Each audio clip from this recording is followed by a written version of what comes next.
When it comes to chocolate cocktails, is there anything better than chocolate and cherry? Absolutely love it. It kind of almost verges on the whole sort of fruit and nut bars because obviously they're not cherries, they're sultanas or raisins, but it's kind of similar. Chocolate and cherry for me is absolute heaven, especially kind of dark chocolate.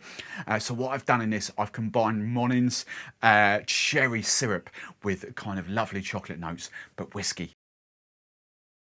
Now, of course, gone are the days where, you know, everyone wants really kind of sweet drinks.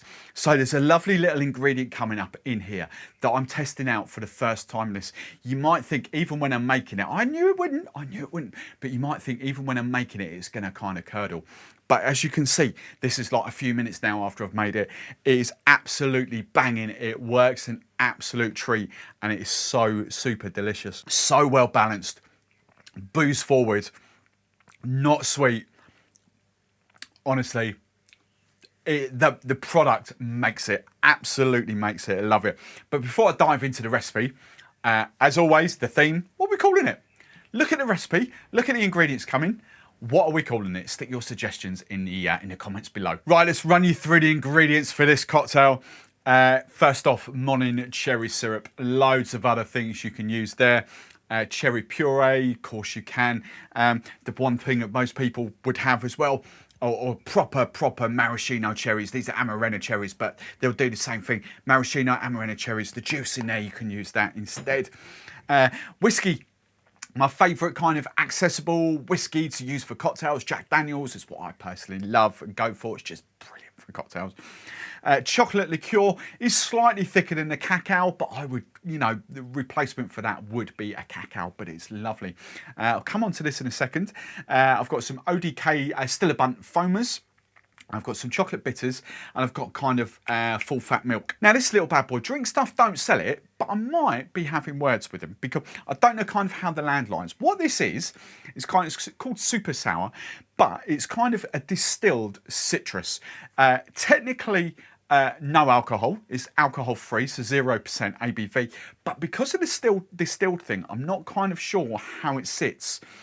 With the whole whether Drinkstuff could sell it or whether they can't, but we shall see. But obviously Drinkstuff was that and that, you know, that's where this video is. So, but this kind of adds a lovely sort of citrusy vibe to it and a kind of salty saline vibe to it without, obviously, if we use lemon juice or lime juice, we're obviously going to curdle it, aren't we? Because we're using milk and that. So, up there for thinking, cocktail shaker time. Let's measure these out. Right, I'm going quite cherry heavy. I want cherry and chocolate for this. 22.5 mil, so 3/4 of an ounce of that. Come on, out you come. There we go.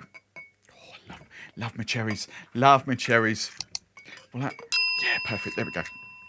Right, so we got that. Next ingredient is your Jack Daniels. You play about, you know, have some fun, different whiskies, different flavour whiskies. I just wanted to go plain for this. I'm going booze heavy. I'm going 60 mil, 2 ounces of Jack. Me old mate Jack, me old mugger. Right. Let's put wrong side. Let's put that. You know, even a rye whiskey might kind of give you that sort of spicy vibe going on. Right, Mozart chocolate. I'm just going for 15 mil, half an ounce, 15. It's not a creamy liqueur. It's just kind of a chocolate. So, you know, Mozart Gold is the creamy version. That's why I think that's more of a cacao. Right, this stuff. Now, you don't want too much of this because you're just going to overpower this. So, again, 10 mil. 10 mil is kind of what I have played about with it a year or so ago. So I know, you know, 25 mils just go, whoo, no. So about 10 mil of this, just as I say, distilled citrus with a hint of saline in it. You know, salt. It's going to be a cracker. Right. My chocolate bitters are coming after the old shake, but this I'm going for my blue top milk. I'm going 45 mil. Actually, I'm going 30 mil. I'll go 30 mil because I've just realised what glass I'm going to use. Now it looks. Now can you imagine that in there? If you use lemon juice or in that, it's just going to curdle up straight away. This will shake down perfectly. Right, and this, because I'm crazy, I just want to add a little touch of foamers in there as well. So I'm going for 8 drops of this. 1, 2, 3, 4, 5, 6, 7, 8. There we go. Now I'll give you some kind of a lovely little foam thing going on top. Right, let's ice this up and give it a good old shake. Right, one more for luck. Right, hard, fast shake, 10 to 12 seconds. Right, come out. Oh, cherry and chocolate. Oh. Right, the little glass I'm using, because I'm going for a little vintage coupe, that's why I didn't do more milk. I'm just going to double strain this in there. Oh, cherry and chocolate. Oh, he's done it. See, look, he knows what he's doing, doesn't he?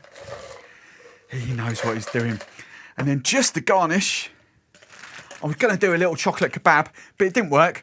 But I've still got my dairy milk. I love dairy milk, don't I? Love my dairy milk. I'm just going to grate some chocolate over the top. Oh, yeah. And then the final little touches, I want to go over the top. I wanted the aroma. So just over the top, just some chocolate bitters. You could have gone in the glass like I normally do, but I forgot. Stolen it out. I intentionally did it like that. Want it over the top. Oh, chocolate. Right, just 3 little spritzes on top. And actually, do you know what? That smells delightful. Right then, if you want even more kind of Monin syrup inspiration, then dive into one of the videos and playlists up on screen right there. As always, if you like the recipe, big old thumbs up. And if you don't want to miss any of our future content, make sure you subscribe to the channel.